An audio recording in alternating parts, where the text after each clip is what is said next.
one of the biggest lessons I've learned is to never forget how to listen to a client and really understand them, because you're designing for them. I think in the era that we're in at the moment, it's so dangerous to fall into the bigger is better and wow and challenge, when if you don't understand the client and the brief and you haven't listened from the first moment you've met them, none of that matters. And I mean, I learned a lesson. It was a while ago, but it was a really big pitch in the industry. It was all the top players. And at the time I was with a business that was what I would consider probably tier 2. We went for it, did our best, had fun with it, but really understood the client, to use your term, got under their skin, but didn't. Awful saying. Awful saying that I use all the time.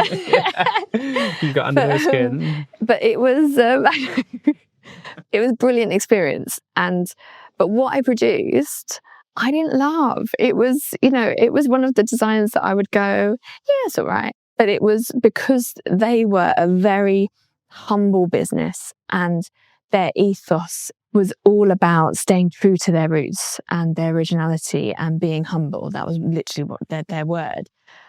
So we focused on the detail and just trying to create the wow through little vignettes as you walk around and the flow and just connections within the space.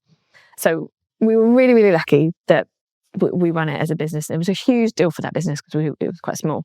And so when I had the opportunity, the client showed me some of the other pitches, which is always like, oh, it's so great, so good to be nosy.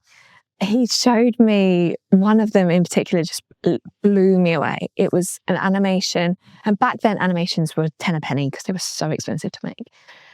And it was, genuinely, it was phenomenal. Like the structure, the design, the colouring, all the features. And I felt embarrassed. And I remember saying to the client, I was just like, well, that's amazing.